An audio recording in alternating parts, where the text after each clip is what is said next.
ಅವಳಿಗೆ ಜೀವನನೇ ಬೇಡ ಅಂತ ಅನ್ಸಿದೆ. ಅಂತವಳಿಗೆ ಮತ್ತೆ ತನ್ನ ಪ್ರೀತಿ ಸಿಕ್ತಿದೆ ಅಂದ್ರೆ ಸಂತೋಷ ಆಗದೆ ಇರುತ್ತಾ? ಅವಳು ಒಪ್ಕೊಳ್ದೆ ಇರ್ತಾಳ? ಖಂಡಿತ ಈ ಮದ್ವೆಗೆ ಒಪ್ಕೋತಾಳೆ ಶಂಕರ. ಏನೋ ನಿನ್ ಬಾಯಾರಿಕೆಯಿಂದ ಮೀರಾ ಈ ಮದ್ವೆಗೆ ಒಪ್ಕೊಂಡ್ರೆ ಅಷ್ಟೇ ಸಾಕಮ್ಮ. ನಾನು ರಾಘವ್ ಮನ್ಸಾರಿ ಪ್ರೀತಿ ಮಾಡಿ ಮದ್ವೆ ಆದ್ವಿ. ಎಷ್ಟೋ ಸಾರಿ ಅನ್ಸಿದೆ ಪ್ರಪಂಚದಲ್ಲಿ ನಮ್ ಪ್ರೀತಿ ಮುಂದೆ ಯಾವ ಪ್ರೀತಿನೂ ಇಲ್ಲ ಅಂತ. ಆದ್ರೆ ಅದು ತಪ್ಪು ಅಂತ ಮೊನ್ನೆ ಮೀರನ್ ನೋಡ್ದಾಗ್ಲೇ ಗೊತ್ತಾಗಿದ್ದು ಶಂಕರ. ಹೌದು ಶಂಕರ, ನಾನ್ ಪ್ರೀತಿಸಿದ ರಾಘವ್ ಜೊತೆಗೆ ಅವ್ರ ಕಷ್ಟ ಸುಖದಲ್ಲಿ ಭಾಗಿಯಾಗಿ ಬಾಳ್ತಾ ಇದ್ದೇನೆ.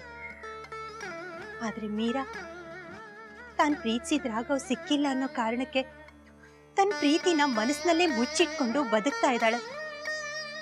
ಅವಳ ಪ್ರೀತಿ ಮುಂದೆ ನನ್ನ ಪ್ರೀತಿ ಯಾವ ಲೆಕ್ಕಕ್ಕೂ ಇಲ್ಲ. ಮೀರಾ ಪ್ರೀತಿನೇ ದೊಡ್ಡದು ಅಂತ ಅನಿಸ್ತಾ ಇದೆ.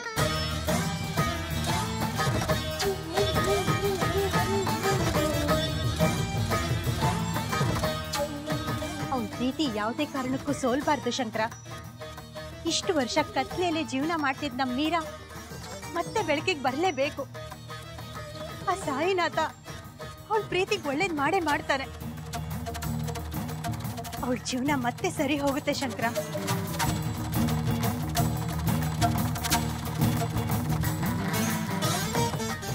ಪ್ರಪಂಚದಲ್ಲಿ ನಡೆಯೋ ಪ್ರತಿಯೊಂದು ಘಟನೆಗೂ ಒಂದಲ್ಲ ಒಂದು ಕಾರಣ ಇದ್ದೇ ಇರುತ್ತೆ.